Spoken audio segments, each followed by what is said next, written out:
Nous allons prendre le temps aujourd'hui, après la conférence manteau, après avoir digéré, nous allons prendre le temps de saisir ce que nous avons reçu et en même temps diriger ce que nous avons reçu dans une direction. Amen. Le manteau. Le thème de mon message, c'est le feu pour la mission. Je répète, le feu pour la mission. Dis amen bien. Nous avons reçu le manteau. Ce week-end dernier qui vient de passer, l'homme de Dieu et les différents orateurs nous ont parlé et le manteau a été relâché. Le manteau, bien-aimé, c'est beaucoup plus que l'onction.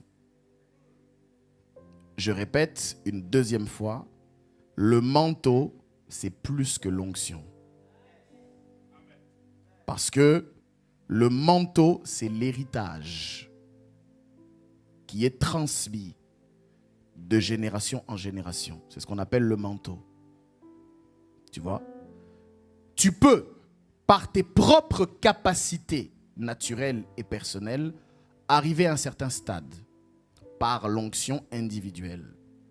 Mais il y a des portes que seul le manteau pourra te permettre de franchir. Est-ce que tu me suis? En d'autres termes, il y a des choses que tu peux faire, toi et moi, qu'on peut faire, parce que Dieu nous en a donné la capacité. Mais il y a d'autres choses qu'on ne pourra jamais faire tout seul. Et c'est là où le manteau prend tout son sens. Le manteau n'est pas forcément quelque chose d'impressionnant. Il n'est pas forcément quelque chose de spectaculaire. Le manteau n'est pas toujours beau à voir et à porter.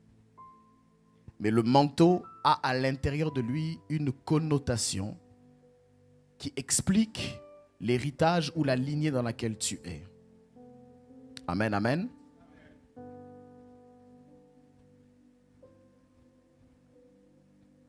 Mais il y a une chose très importante à comprendre, bien-aimé, j'aimerais te le dire, c'est que le manteau n'est jamais donné juste pour frimer ou pour dire j'ai le manteau. Le manteau est toujours donné pour la mission. Amen. Amen. Quand tu reçois le manteau d'un supérieur ou d'un père, l'objectif de ce manteau-là, c'est de t'équiper pour t'envoyer faire la mission. Et tu dois comprendre qu'actuellement, à l'église, au centre évangélique Souffle de Vie, nous sommes dans cette période où Dieu va nous envoyer, pour ne pas dire qu'il a déjà commencé à le faire. Il va t'envoyer toi, il va m'envoyer moi, il nous envoie. Alléluia. Dis avec moi, Dieu m'a envoyé. Ou Dieu est en train de m'envoyer. Oui, il t'envoie. Il t'envoie où? Il t'envoie d'abord, c'est étrange à dire, mais il t'envoie d'abord chez toi, chez toi-même. Oui. Ouais, parce que le manteau, la première chose que le manteau fait, c'est d'abord de s'adresser à toi, de s'adresser à ta vie, de s'adresser à ton cœur, de changer les perspectives que tu as. La Bible déclare en parlant de Saoul, le Saint-Esprit te saisira et tu seras changé en une autre personne. Donc la direction du manteau commence par toi. Tu es la première adresse à laquelle Dieu t'envoie pour une transformation totale. Amen. Alléluia. Alléluia. Mais après t'avoir envoyé chez toi, le manteau va t'envoyer ailleurs. Et il va commencer par t'envoyer dans les lieux habituels, à ton travail, dans tout ce que tu fais quotidiennement dans la vie. Il va t'envoyer dans ces endroits, dans l'objectif de transformer ces endroits, dans l'objectif d'influencer ces endroits-là. Est-ce que quelqu'un me suit? Bien-aimé, mais pour ça, quand tu reçois le manteau, il y a une chose qui est importante. Tu reçois le manteau, il faut d'abord que tu crois que tu l'as reçu. Et en croyant que tu l'as reçu, il faut croire que ce que tu as reçu va te rendre capable d'opérer comme un Avenger ou comme un super-héros. Est-ce que quelqu'un me suit? Tu dois croire que ce manteau que tu as reçu va te donner la capacité d'opérer à une dimension à laquelle tu n'as jamais opéré. Tu dois le croire. Tu dois croire qu'à partir de maintenant, le manteau que tu as reçu va te donner la capacité de vivre une vie où le surnaturel devient normal pour toi. Tu loupes là où il faut dire amen bien. Tu dois croire que maintenant, les fardeaux vont être ôtés. Tu dois croire que les chaînes et les jougs vont être brisées dans le nom de Jésus. Tu dois croire que tu es en train de foncer devant toi et que les murailles vont tomber l'une après l'autre. Tu dois croire quand tu as le manteau, tu dois vivre avec cette idée selon laquelle lorsque j'avancerai, peu importe le Goliath qui va se présenter devant moi, il sera terrassé dans le nom puissant de Jésus-Christ de Nazareth. Tu dois regarder les montagnes en te disant, montagne, qui es-tu devant Zorobabel? Tu vas être aplani au nom de Jésus. Je suis en train de parler à un esprit. Quand tu as le manteau, tu dois absolument te mettre ou habiller l'esprit du manteau que tu as reçu. Tu ne peux pas recevoir le manteau et rester ordinaire. Le manteau lui-même doit d'abord t'énerver. Tu dois sentir quelque chose. C'est le manteau qui fait ça. Ce n'est pas toi ou moi, c'est le manteau qui fait ça. Est-ce que quelqu'un me suit? Et quand tu parles de ça au niveau individuel, bien sûr, tu dois aussi croire que si tu as été touché et ton frère a été touché et que nous sommes tous touchés, alors ce manteau qui est transmis, qui est libéré sur les vies, va nécessairement créer une église extraordinaire. Dis amen bien. Parce qu'il n'y a aucune raison que ce que Dieu était hier, il ne le soit plus aujourd'hui. Il n'y a aucune raison que ce qui est visible lorsqu'on lit les Écritures dans le livre des Actes ne soit pas faisable aujourd'hui. Il faut que tu crois et il faut que tu désires pleinement que nous puissions vivre ça ici. Dans la ville du Mans, ça va commencer ici. À Souffle de Vie, ça va commencer ici. Ça doit commencer ici. Non, je dis ça doit commencer ici. Et maintenant. Alléluia. Alléluia. Et parmi les choses indispensables, tu dois comprendre que il va y avoir aussi un prix à payer. Pourquoi? Parce que le manteau se conserve. Le manteau se garde et le manteau s'active. Il s'active et il se conserve. Tu peux perdre le manteau. Oui. Tu peux augmenter la force du manteau. Alléluia. Alléluia. Quand tu lis le livre des Actes, tu vas voir qu'il y a beaucoup d'enseignements. Il y a beaucoup de choses. Le livre des Actes, c'est le livre qui explique l'église primitive, qui montre comment l'église a commencé. Comment, lorsque le Saint-Esprit est venu dans la vie des apôtres et des disciples, comment il a opéré. Ce livre-là nous montre et nous relate un peu toute l'histoire de l'église primitive.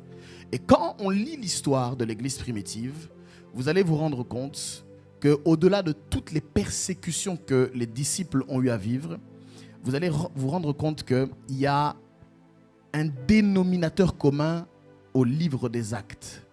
C'est la puissance, le miraculeux, la gloire de Dieu, l'harmonie qui régnait entre les disciples, l'amour qu'ils avaient entre eux, mais surtout la main de Dieu qui opérait et qui marchait avec eux partout où ils allaient et dans tout ce qu'ils faisaient. Est-ce que tu me suis là où tu es? Pour ceux qui lisent la Bible, vous allez vous rendre compte que c'est ça dans le livre des Actes des Apôtres. Et c'est une époque absolument extraordinaire. Une époque où on se dit, Seigneur, j'aurais voulu vivre cette époque-là. J'aurais voulu expérimenter un peu le miraculeux tel qu'il est décrit. Le miraculeux instantané. Le miraculeux qui est prodigieux. Où nous voyons des impotents se mettre debout. Nous voyons même des morts ressusciter. C'est un livre qui nous amène à rêver grand. Alléluia. C'est le livre des Actes des Apôtres. Qui avait reçu un manteau. Alléluia. Alléluia.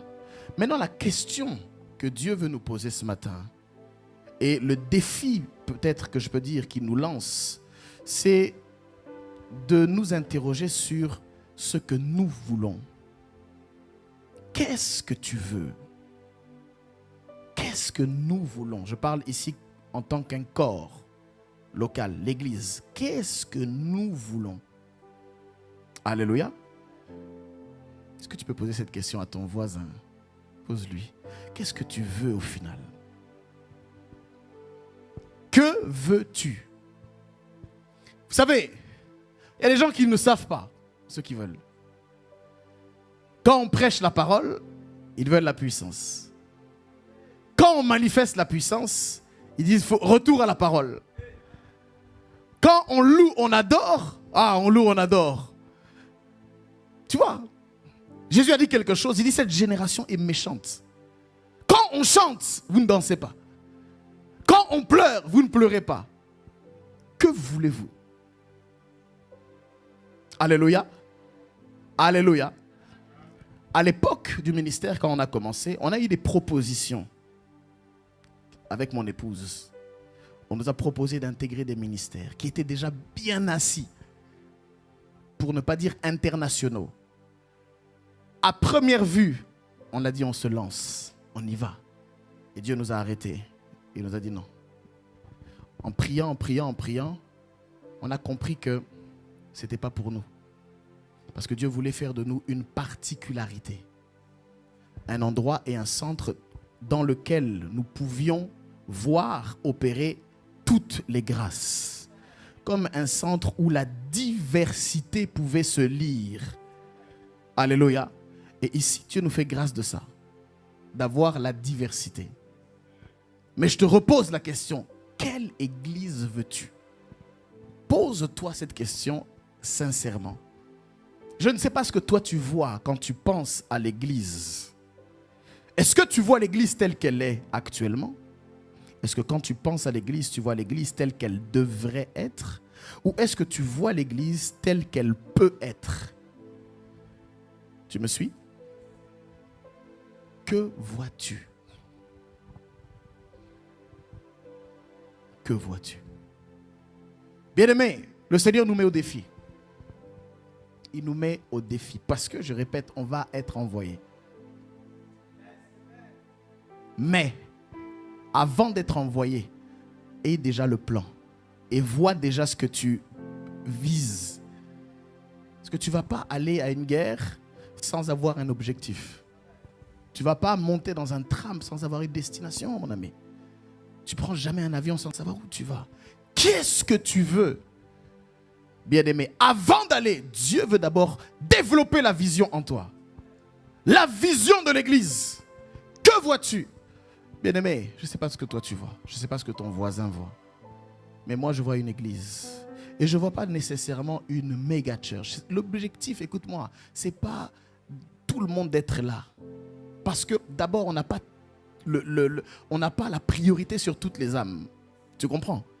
On n'est pas des ayants droit sur tous les êtres humains. Par contre, nous savons, tu dois savoir qu'il y a une population spécifique qui est assignée ici, mais qui n'est pas encore ici. Jésus a dit, j'ai encore d'autres brebis, mais qui ne sont pas de cette bergerie. Celles-là, il faut que j'aille les chercher. Bien-aimé, première vision, tu dois prier et demandez au Seigneur que toutes les personnes qui sont retenues captives dans leur prison intérieure, dans les prisons de leur foyer, dans les prisons de leur vie, entendent la voix du berger et comprennent que c'est leur lieu de repos ici. On n'aura peut-être pas tout le Mans, mais même si on a 10%, même si on a 20%, bien aimé, il faut qu'elles entendent, même si on est ici, qu'elles entendent le son de l'esprit, qu'elles viennent dans leur bergerie. Tu comprends? Il faut que tu assimiles ça, que les brebis de cette bergerie reviennent. Oui. Elles sont dans les rues. Elles sont en train de errer. Elles n'ont pas de destinée. Elles n'ont pas de Dieu. Elles n'ont pas de conducteur. Elles errent, ça et là. Et pourtant, Dieu les appelle ici. Est-ce que tu me suis? Et l'objectif, bien aimé, je l'ai dit, ce n'est pas tout le monde d'être là. Non. Parce que je répète quelque chose que j'ai dit. La puissance, ce n'est pas tout le monde au même endroit. La puissance, c'est être partout. Alléluia. Je répète, la puissance, c'est être partout. Que tu ailles au nord, on est là. Tu vas au sud, on est là. Tu vas à l'est, on est là. Tu vas à l'ouest, c'est la vision que Dieu nous a donnée. Nous n'aurons peut-être pas une méga church de 15 000 places. Ce n'est pas le but. Par contre, le but, c'est la transformation et l'influence. C'est des destinées changées. C'est une ville qui est fortement influencée par les valeurs du royaume que nous prônons ici, par la qualité, par l'excellence des choses que nous faisons, par la manière dont nous faisons, par les résultats que nous obtenons et par la curiosité que suscitent nos activités. Parce qu'on visualise, on voit, il y a quelque chose que nous ne comprenons pas qui se passe à cet endroit-là. Quel est le secret? Dis amen bien. C'est ce à quoi nous sommes destinés. Quelle église veux-tu? Je lisais un post dernièrement, ça me faisait rire. Quelqu'un disait, si tu veux savoir des fois ce qu'un pasteur peut penser, mets-toi à sa place et imagine qu'il a une église remplie de gens comme toi, qui réfléchissent comme toi, qui ont des réactions que tu as, qui ont le comportement que tu as. Tu vas des fois rester un peu calme. Amen. Quelle église veux-tu? Qu'est-ce que tu vois quand tu penses à l'église de Dieu? Moi, je vois une assemblée de personnes matures, responsables, qui marchent selon la parole, intransigeants sur la parole. Je vois cette génération de personnes, surtout les jeunes, radicaux sur la parole, sans compromis sur les Écritures, qui marchent avec sainteté. Je les vois se marier jeunes. Je les vois avoir de bons foyers. Je les vois construire des foyers avec des enfants obéissants, avec des enfants qui poussent dans les valeurs du royaume. Mais ces enfants-là, je ne les vois pas être comme tous les enfants. Je les vois être particuliers. Je vois une étoile sur ces enfants. Ces enfants, ils sont certes peut-être pas comme tout le monde, mais ils sont spirituels, mais en même temps, ils sont intelligents. Parce que c'est l'héritage de l'Éternel. Je vois cette génération d'hommes et de femmes entrepreneurs qui ne dépendent plus du système, qui ne dépendent plus de la CAF, qui ne dépendent plus des aides. Je vois des gens qui aident les autres justement. Je vois cette génération de personnes libres qui peuvent aller et venir et aller. Je vois des missionnaires qui ne vont pas pour prendre, pour ravir, mais qui vont pour donner. Je vois des missionnaires qui sont en train d'être établis dans plusieurs pays, qui font le travail, qui font l'impact. Je vois tous les ministères, apôtres, prophètes, évangélistes, docteurs, pasteurs. Je les vois. Quand je pense à l'église, je les vois. Je les vois faire l'œuvre. Je vois des apôtres, Je vois des apôtres particuliers. Je vois des prophètes d'une autre génération. Une nouvelle vague du prophétique. Du prophétique qui parle au roi. Du prophétique qui parle aux autorités. C'est ce que je vois quand je vois l'église. Je vois une église qui n'a aucune contrainte, qui ne dépend de personne. Je vois un établissement où tout est à l'intérieur, où il n'y a besoin de rien d'autre que d'être juste là, de célébrer Dieu. Je vois ça, bien-aimé. Mais qu'est-ce que toi, tu vois? Est-ce que tu ne regardes que ton problème?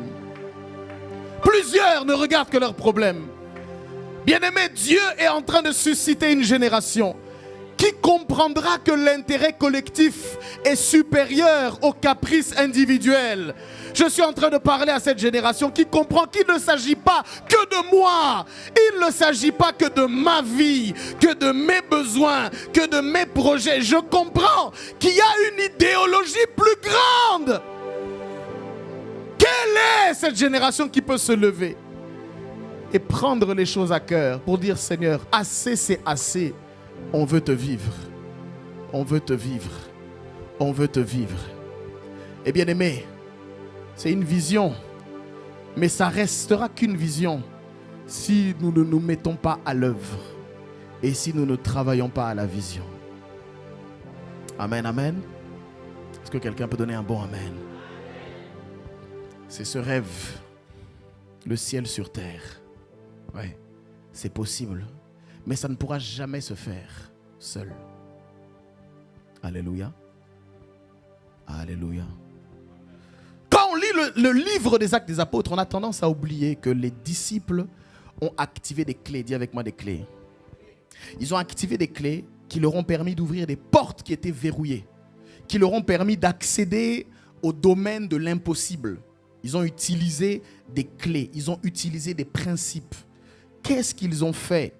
Quand on regarde le livre des Actes, nous voyons que l'Église était un véritable lieu de transformation. C'était impossible de venir, de repartir comme on était venu. Impossible. Amen. Quelque chose devait se passer. Quelque chose devait se passer. Qu'est-ce qu'ils ont fait? Comment faisaient-ils? Qu'ont-ils mis en place? Comment ils se sont organisés? Les apôtres. Amen. Amen, amen.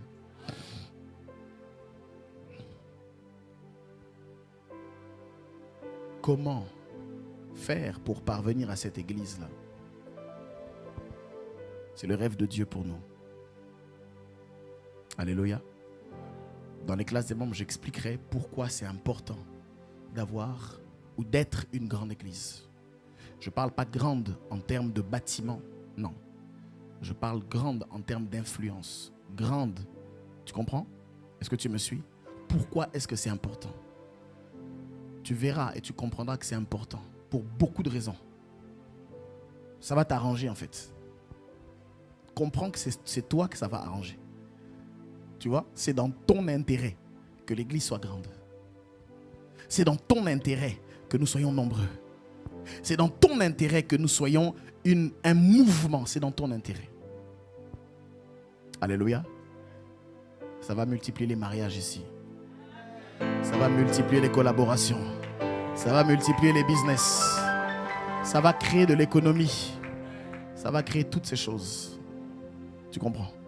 Tu n'auras pas besoin d'aller je ne sais où. Tout sera sur place pour toi. Et amène bien. Ouais. Est-ce que tu crois à ça d'abord? Que c'est dans ton intérêt? Oui, tu peux acclamer Dieu.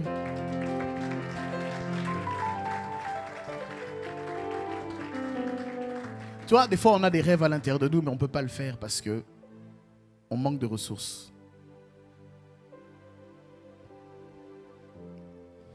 Tu vois, quand le rêve sera fait, même moi, tu vois, même moi là, je vais créer une école de foot. Je vais entraîner les gars. Je connais trop ce milieu. J'ai dit, il doit sortir d'ici ce qu'on appelle des joueurs. Mon gars, des joueurs. Je vais les entraîner. Moi-même, je les entraîne. Tu vois, j'ai ça, je vais les entraîner. Mais il faut qu'on ait notre centre. Tu vois? Je vais les entraîner. Ils n'en viront rien au centre de formation. Rien. Si tu lui dis, non, viens au PSG, viens à Monaco, il regarde là où on est. Non, il préfère rester. C'est mieux pour lui qu'il reste. Parce qu'il sait que là, il aura le physique, mais il aura aussi l'accompagnement spirituel. Il aura les temps d'exhortation. Il est propre dans sa tête.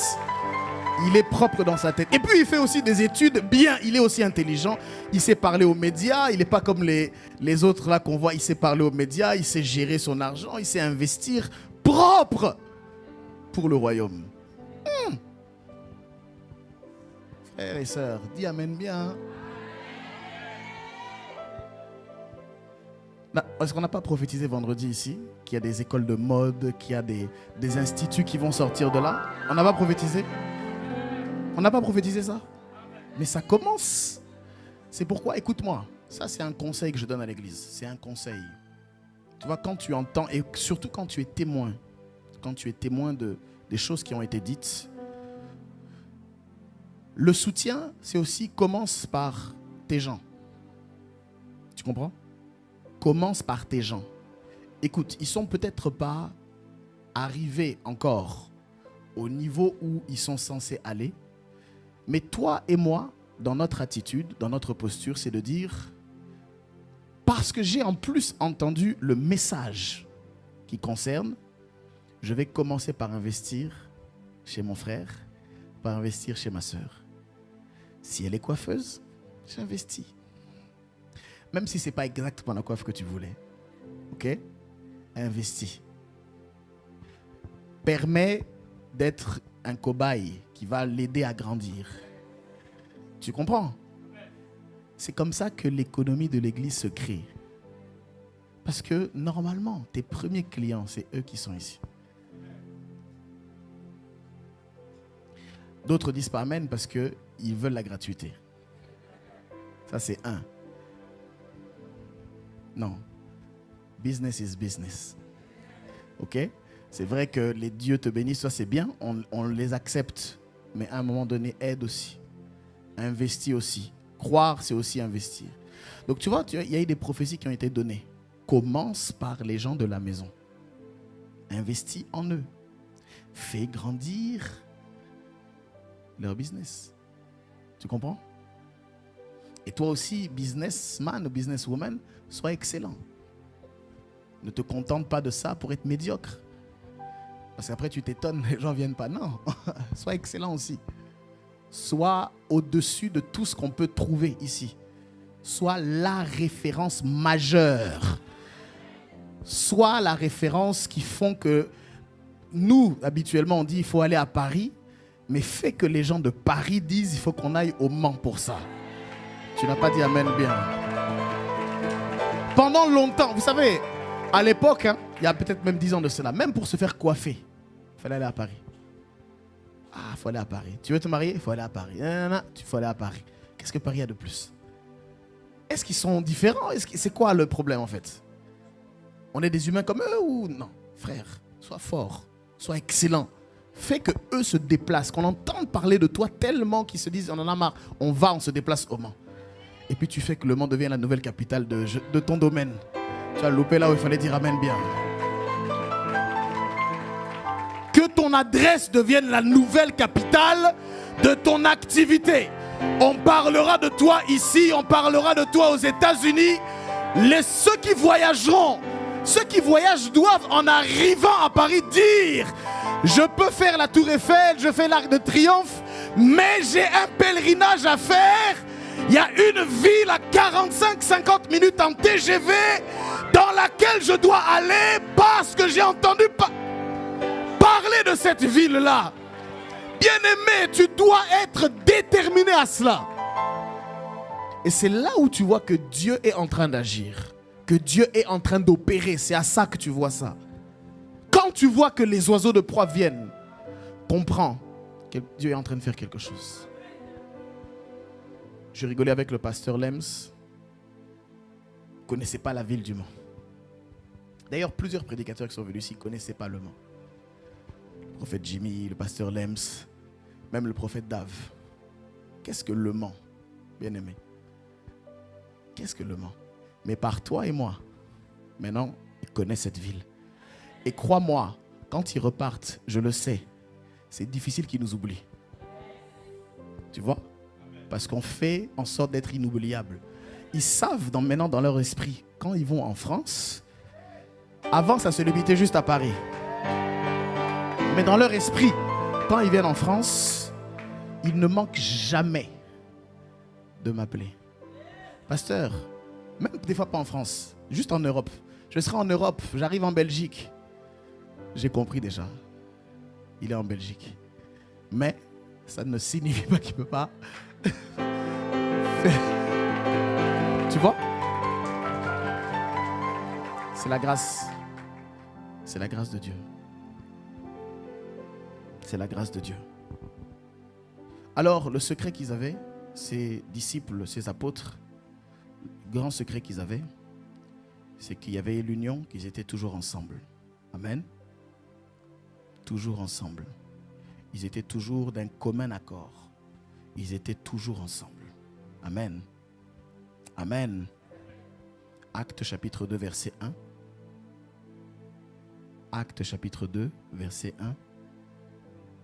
Il est écrit ceci. On y va ensemble. 1, 2, 3.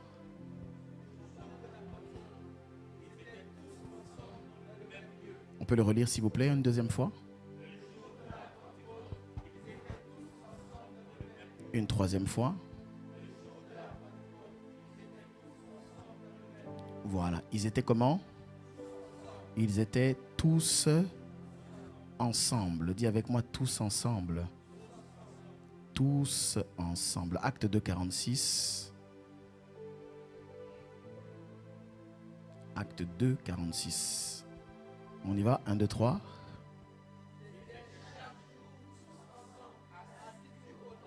On continue là-dessus. Refait. Ils étaient.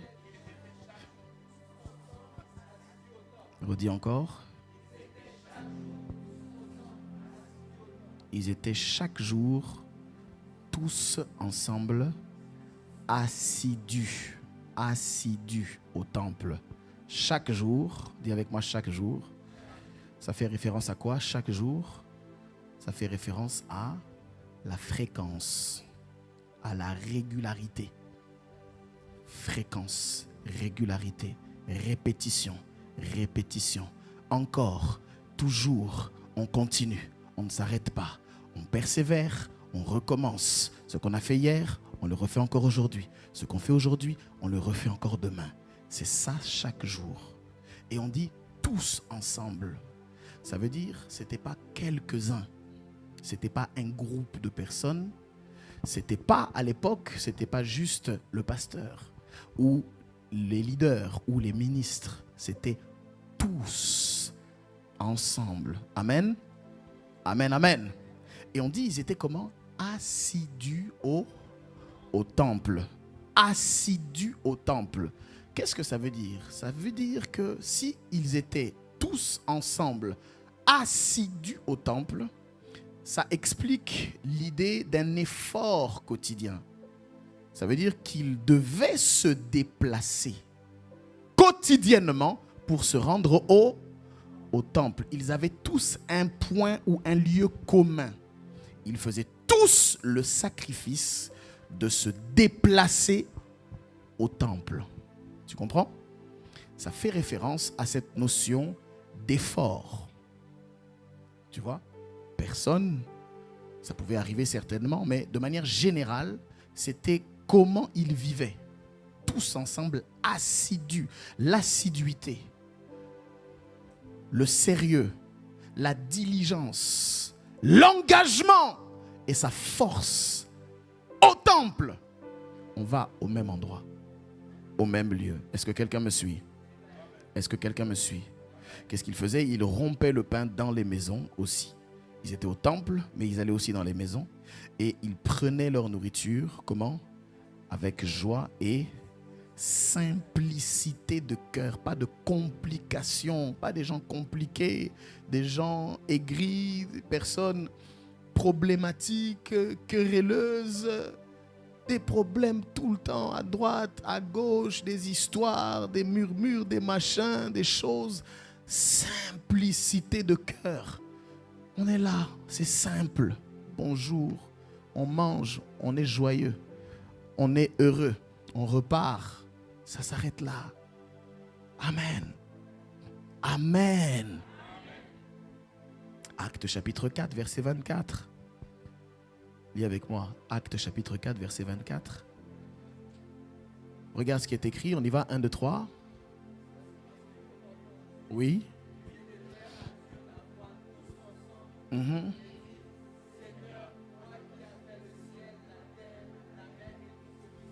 Voilà, lorsqu'ils l'eurent entendu, ils élevèrent à Dieu la voix. Ils élevèrent à Dieu la voix tous ensemble. Tu vois, ils élevèrent la voix à Dieu tous ensemble. Cette affirmation nous montre qu'il n'y avait pas de complexe entre eux. Tu comprends? Il n'y avait pas une forme de disproportion entre les différentes personnes. Il n'y avait pas des gens qui priaient, qui élevaient la voix, et puis d'autres qui n'élevaient pas la voix. Il n'y avait pas des personnes... Ça parle un peu de l'homogénéité spirituelle. Chacun... il y avait comme une spiritualité commune. Tu vois, il n'y avait pas des anciens et puis des tout jeunes.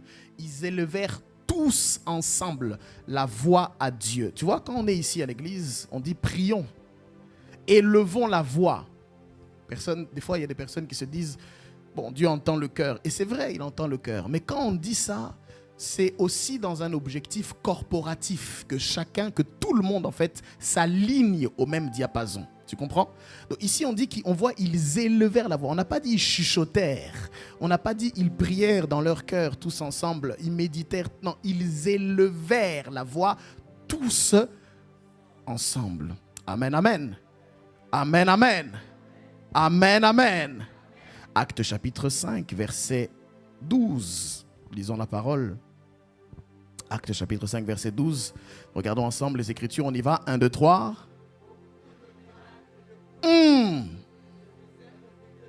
Beaucoup de miracles, beaucoup de prodiges se faisaient au milieu du peuple par les mains des apôtres. Point. Ensuite on dit, ils se tenaient, dis avec moi tous ensemble, ils se tenaient comment? Tous ensemble. Ils se tenaient tous ensemble. Là, ici, j'aime cette idée. On dit ils se tenaient tous ensemble. Ça veut dire qu'il y avait une forme de solidarité entre eux. Tu vois, on se tient tous ensemble. On ne lâche personne. Chacun va tenir l'autre. Chaque autre va tenir l'un. Je tiens à gauche, je tiens à droite. On se tient ici. Il y a la notion de solidarité. Il y a la notion de fermeté. Il y a la notion d'être assis. Il y a la notion d'être là. Et on reste, on forme un bloc ensemble au portique de Salomon. Amen. Et le fait que chacun se tenait l'un et l'autre dans cette solidarité, cet élan commun, la Bible déclare qu'il se faisait pas un peu ou quelques fois, non, il se faisait beaucoup de miracles. Ça, c'est une catégorie du surnaturel, mais on dit aussi beaucoup de prodiges. C'est ce que tu dois voir pour l'Église. Quand tu penses à l'Église, tu dois voir cette solidarité dans laquelle nous nous tenons, dans laquelle nous restons fermes et au travers de laquelle le miraculeux et le prodigieux doit être régulier et doit être abondant. Ça ne doit pas être de temps en temps. Ça doit être tout le temps. Est-ce que quelqu'un me suit? Et ce niveau-là, tu ne peux pas l'atteindre seul. Écoute, il y a des niveaux d'onction que on ne peut jamais atteindre s'il n'y a pas la force collective. Tu me suis? Écoute, j'en parlais avec des hommes de Dieu qui étaient là.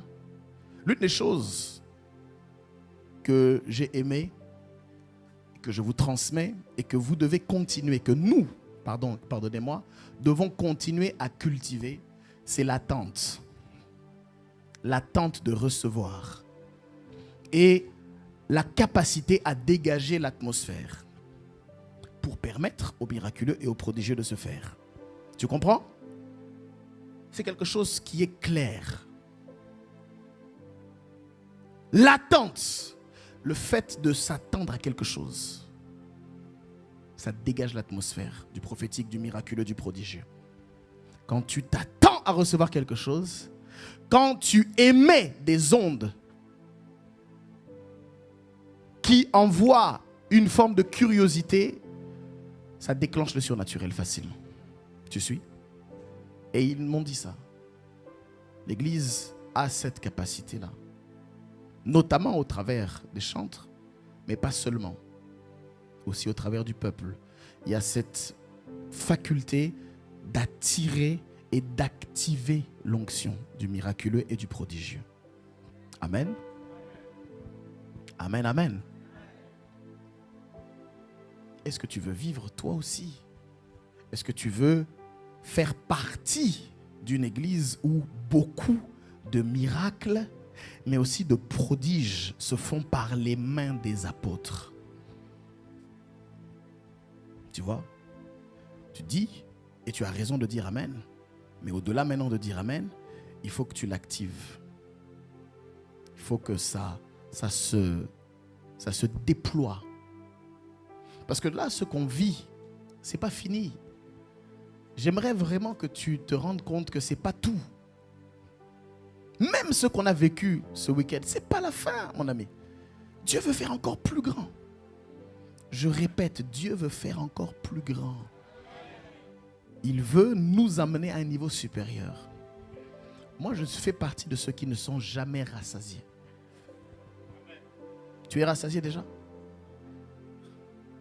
Mon frère, je disais à une de mes filles, tu vois, moi, on n'a jamais, dans toute ma vie spirituelle, je crois qu'on a prophétisé vraiment qu'une fois vraiment sur moi. Vraiment. Une ou deux fois. Vraiment. Traumatisme. Traumatisme. Et je me souviendrai, la première fois que j'ai dit à ma femme, j'étais même pas là au culte, c'était à Kinshasa.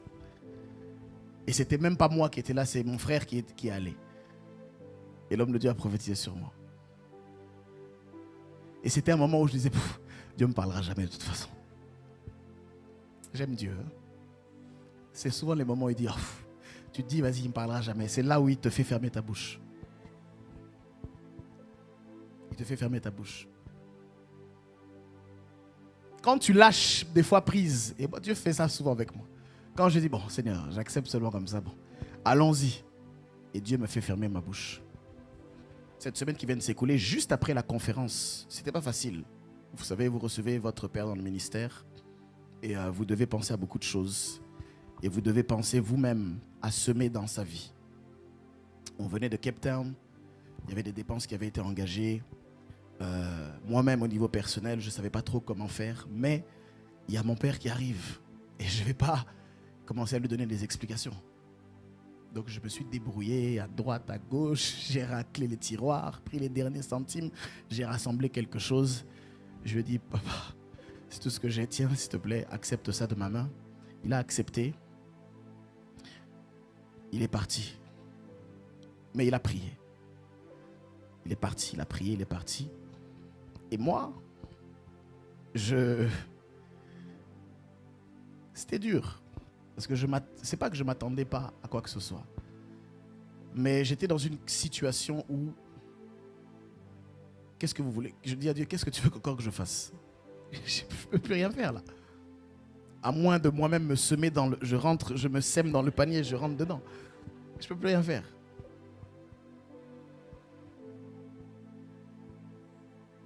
Je n'avais plus rien à faire. Mais Dieu ne dort pas. Dieu ne dort pas. Ma femme m'a appelé, je crois que c'était mardi matin ou mercredi, je ne sais plus trop. J'étais en train de me reposer. Il m'a dit, j'étais en train de prier. J'étais en train de prier. Et dans ma prière, j'étais en train de dire ces choses-là au Père. Et j'ai dit, Père, fais comme tu veux, mais là, je ne sais pas. Mais si je suis ton serviteur, montre-le-moi. Je priais, m'attendant à rien de spécial. Et j'ai fait ce que je devais faire. C'était mardi ou mercredi. Ma femme m'a appelé une fois. dans le téléphone d'urgence 2 fois. Je lui ai dit, je suis en train de prier. 3 fois, elle insiste. J'ai dit, qu'est-ce qui se passe? Je lui dis que je prie. Bon, je dis, peut-être c'est urgent. J'ai décroché le téléphone. Elle me dit, Tché, Dieu nous a visités. Qu'est-ce qu'il y a encore? Non, on vient de recevoir un virement inattendu.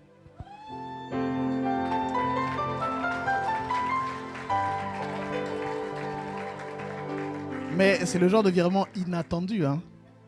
Je ne parle pas de 200 €. Inattendu. Et puis ça ne vient pas de quelqu'un là, parce que vous allez vous dire non. Dieu fait exprès que ça ne viendra pas de là où tu t'attends. Elle m'a dit ça, j'ai dit ok. Dans ma tête, j'ai dit je vais d'abord m'adresser à Dieu. J'ai dit accroche, on parle après. Maintenant, j'ai commencé à m'adresser à Dieu. Ma prière a changé. Ma prière a changé. Tu veux que je dise quoi? Ma prière a changé. Et Dieu m'a encore fermé ma bouche. Il m'a encore fermé ma bouche. C'est embarrassant. Mais Dieu fait grâce à qui il fait grâce. C'est pourquoi je veux vous encourager, bien-aimés. Après tout ce qu'on fait, là, rien ne va être laissé au hasard. Et Dieu ne va pas vous oublier. Il n'oubliera pas l'amour que vous avez eu pour son nom. Il n'oubliera pas l'amour que vous avez eu pour son œuvre. Il ne le fera pas. Il est fidèle. Il ne va pas le faire. Alléluia. Romains chapitre 15, verset 6.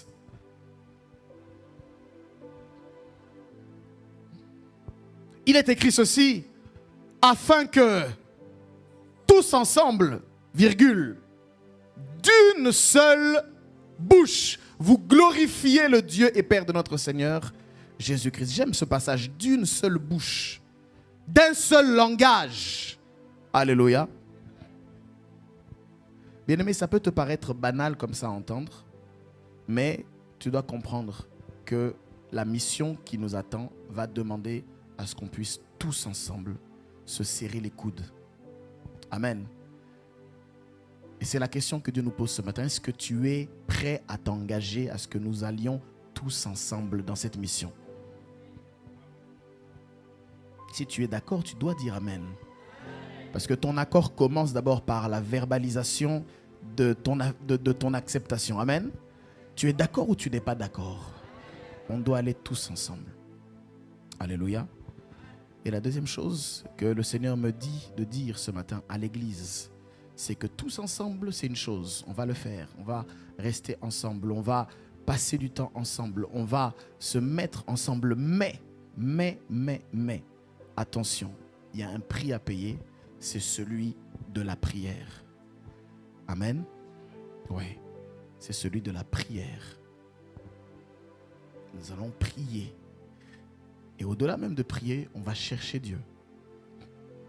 Amen. On va chercher Dieu ensemble. La prière dans la Bible n'était pas la responsabilité d'un groupe. La prière, c'était la responsabilité de toute l'Église. Tu es appelé à prier. Je suis appelé à prier. Nous sommes tous appelés à prier. Amen. Amen, amen. Et j'aimerais t'appeler à la responsabilité de la prière. Tu dois croire que si tu veux qu'on vive le miraculeux et le prodigieux, il faut que nous puissions percer dans la prière. Ça va être notre première victoire. Les jeunes, il faut que vous puissiez vous réveiller là-dessus. Oui, on a été jeunes comme vous. Mais ce qui manque beaucoup aujourd'hui, c'est la détermination. Vous voyez ce que vous voyez quand vous nous voyez prêcher, quand vous nous voyez prophétiser, quand vous nous voyez faire ça. Dites-vous que vous aussi, vous pouvez faire ça. D'ailleurs, vous êtes mieux placés pour faire ça. Je ne dis pas qu'on est des vieux, on est encore jeunes. Mais je dis les très jeunes, je rêve de ça. Tu vois, quand je vois l'église, je rêve de ça. Je rêve qu'à 12 ans, à 13 ans, on sait déjà que tel là, c'est un prophète. On sait déjà que tel, c'est un apôtre. On voit déjà en cette sœur-là de 15 ans, elle est pasteur. On voit déjà à 16 ans, 17 ans, elle est évangéliste. Non seulement on le sait, mais en plus de ça, elle opère. Ça veut dire, on peut lui dire, petit, viens là. Viens là, monte. Et il est capable d'opérer. Tu vois? Tu crois pas? Tu crois pas? Si tu crois ça, dis amen bien. Ton amen est encore timide. Si tu crois ça fermement, dis amen fort. J'ai vu ça déjà. 15 ans, mon ami, 15 ans. Et puis tu le vois, il a la maturité. La maturité prophétique. Je regardais avec ma femme dernièrement le reportage. C'est qui? Kerry James. À l'époque, qui connaît Kerry James? C'est un rappeur. On fait un reportage. Il avait 14 ans. Ah, je disais à ma femme, mais écoute comment il parle. Quelle maturité. Aujourd'hui, tu dis à un enfant de 14 ans de parler. 13 ans, 14 ans, il parle. Écoute-le. Kerry James, 14 ans. Écoute la maturité. Écoute tu sens la responsabilité en lui. Tu sens un adulte en devenir avec une voix d'enfant. Mais il a la tête. Pourquoi est-ce qu'on ne trouverait pas ces gens-là à l'église? Pourquoi est-ce qu'on ne trouverait pas ces jeunes-là ici? Moi, je veux ces jeunes-là ici. Je veux les jeunes prophètes, je vous veux ici. Les jeunes apôtres, je vous veux ici.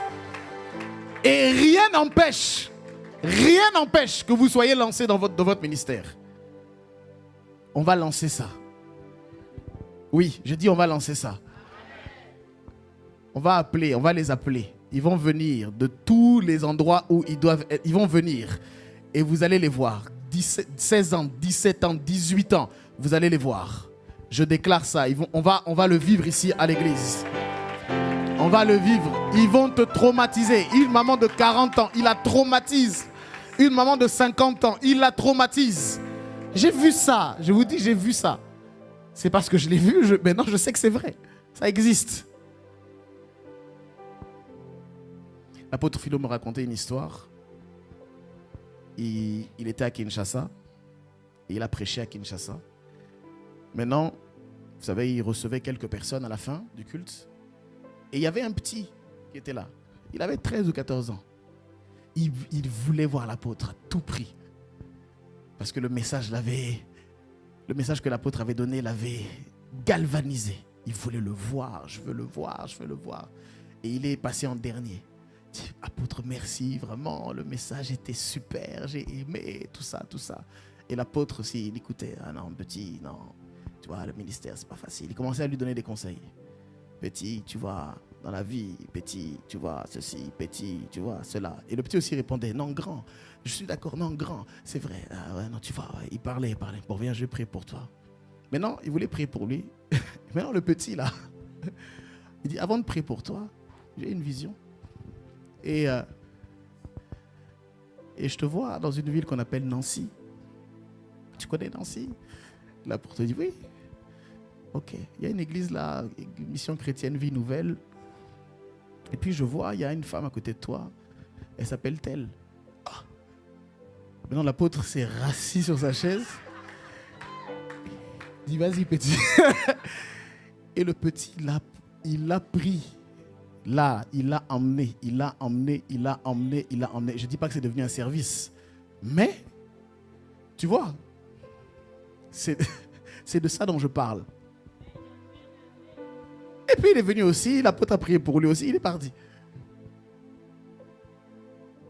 Tu comprends? C'est de ça dont je parle. Je prie que Dieu élève ce genre de génération ici. Qu'il le fasse. À 18 ans, tu as déjà ton entreprise. À 18 ans, tu es déjà millionnaire. À 18 ans, tu réussis déjà. Je prie qu'une génération de David, une génération de Joseph, une génération de Gédéon, une génération de la jeunesse. Mais je prie surtout que l'esprit du jeune homme de 33 ans, l'homme de Galilée qui marchait sur les rives, qui marchait sur les bords du lac de... Ah, est-ce que quelqu'un me suit ici? Le jeune homme de 33 ans qui faisait asseoir des docteurs de la loi. Je prie que ce soit ton partage, notre partage.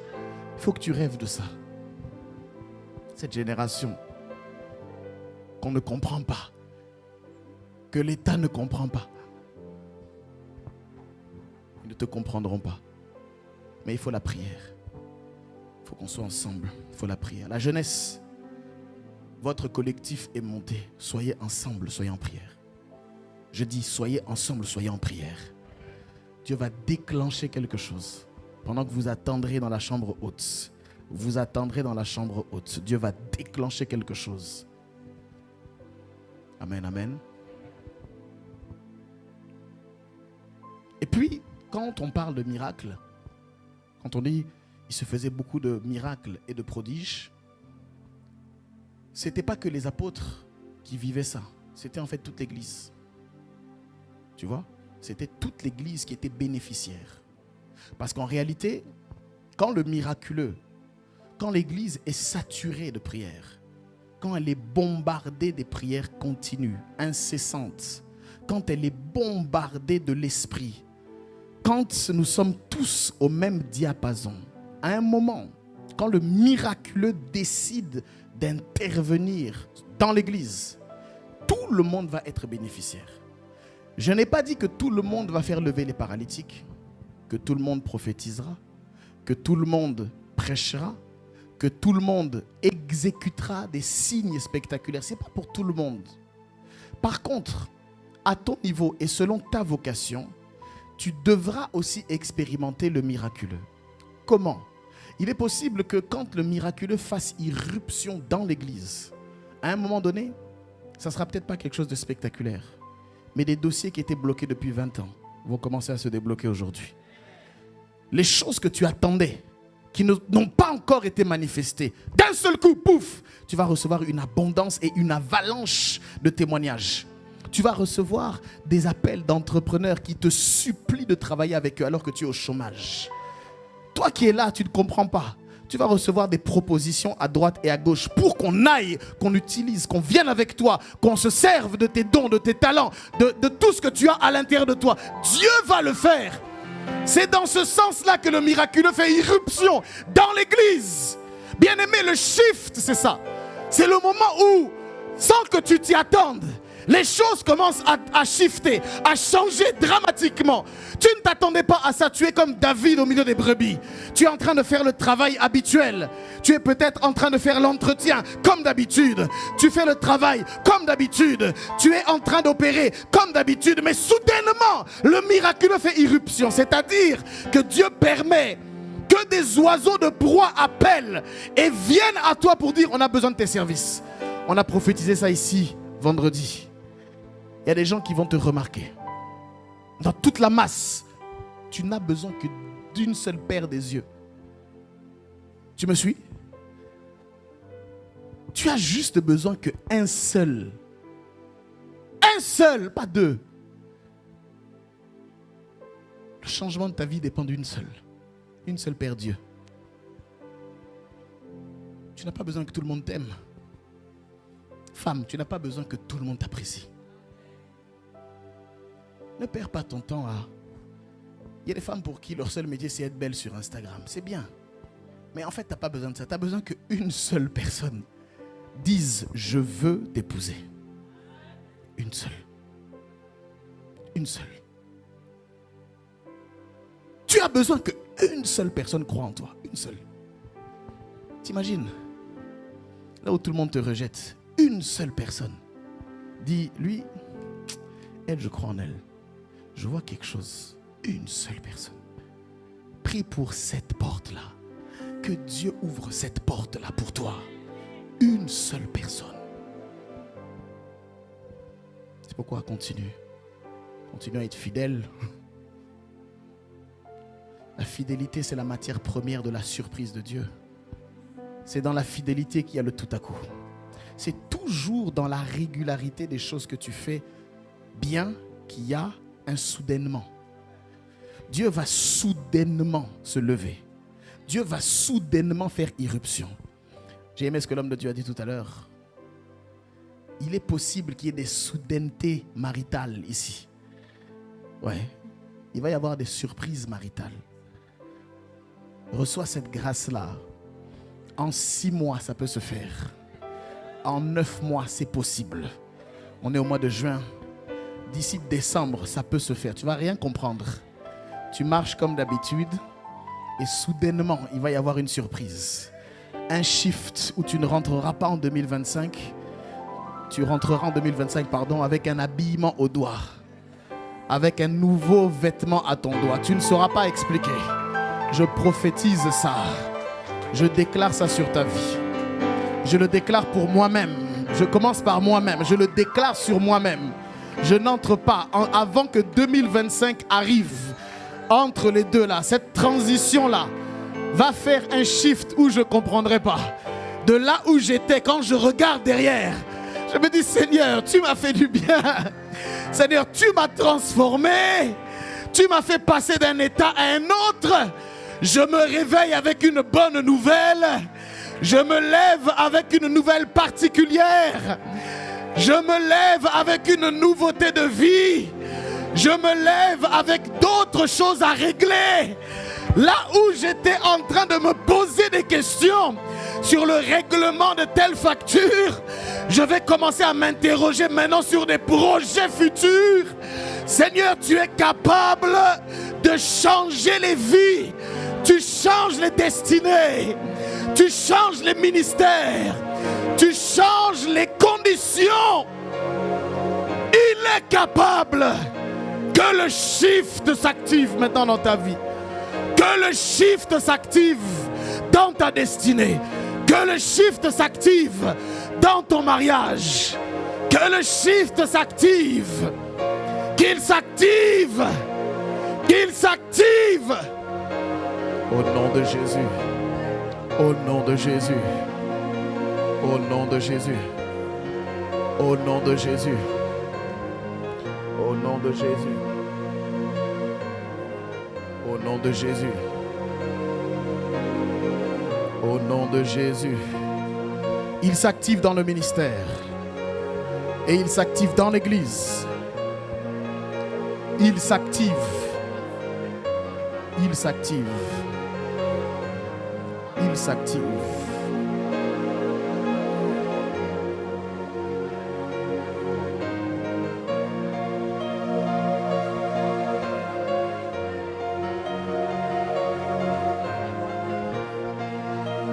Il s'active.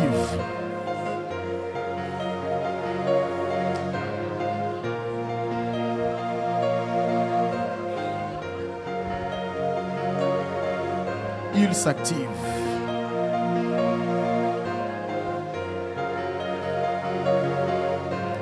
Il s'active. La raba raba madanama.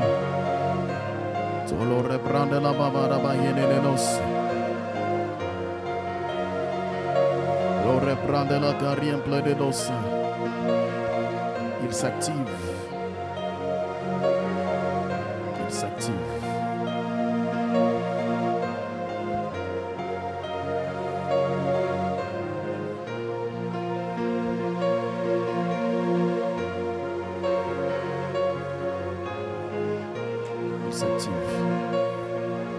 Seigneur, active-le dans ma vie. Active-le. Je crois que tu es capable.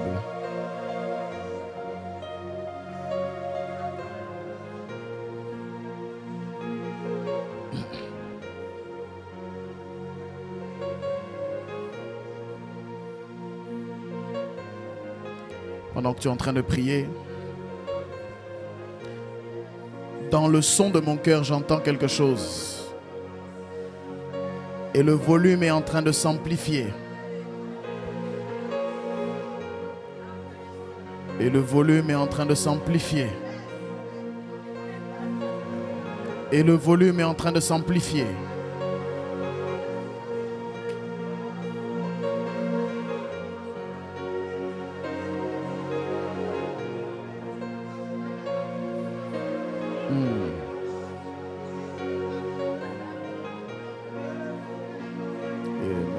La bra de l'Orient de l'As. Orela la rabra de los tonte ide. O carada la rason te glere bra de l'eau. La ra de l'obris, si camblan de l'obirave.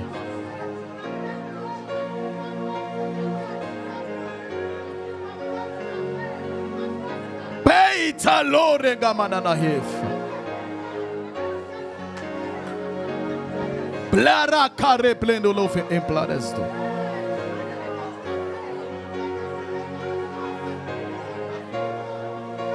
Poscenza l'obrare là.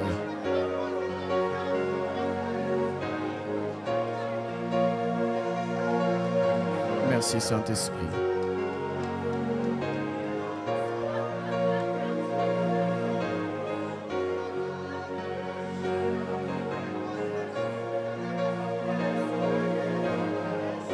Merci Saint-Esprit.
Alléluia.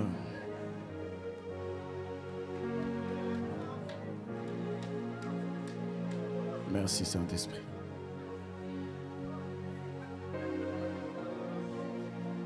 Merci Saint-Esprit.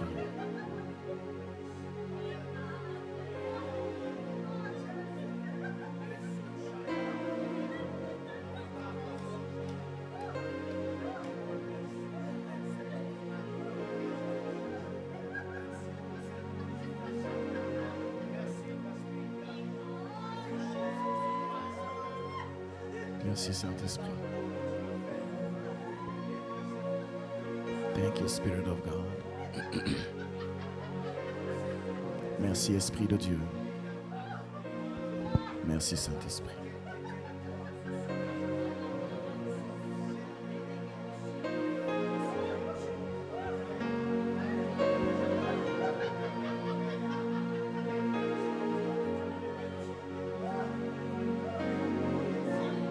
Thank you, Spirit of God.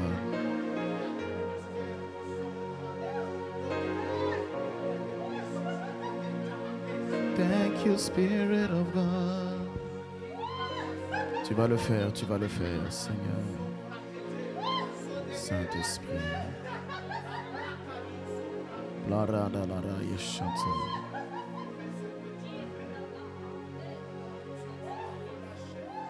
Oh, shake l'oriente la brest in the blood and I.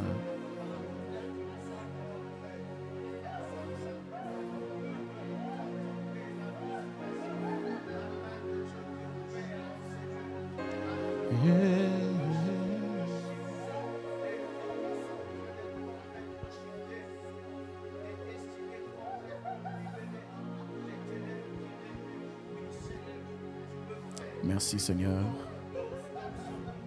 Merci Saint-Esprit. Merci Saint-Esprit. Alléluia.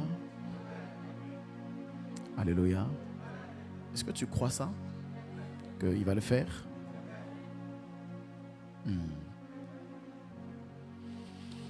Je vais te demander de t'attacher à cette parole. Pendant qu'on prie, j'ai cette image devant moi. Du moins, c'est un son qui monte et qui s'amplifie. Et j'ai vu Dieu faire quelque chose avec plusieurs personnes, plusieurs hommes et femmes ici. Et j'ai entendu retournement de situation.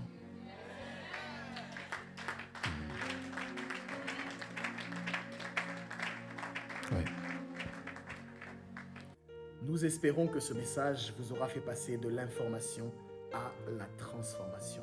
Nous bénissons le Seigneur de nous avoir suivis et nous vous invitons à activer la petite cloche pour être en mesure de suivre toutes nos actualités, nos nouveautés, bref, d'être connectés. Alors faites-le rapidement et par la suite, nous pourrons encore davantage partager la parole, les Écritures et ainsi commencer une belle aventure dans le Seigneur. Que Dieu vous bénisse et que le diable vous oublie.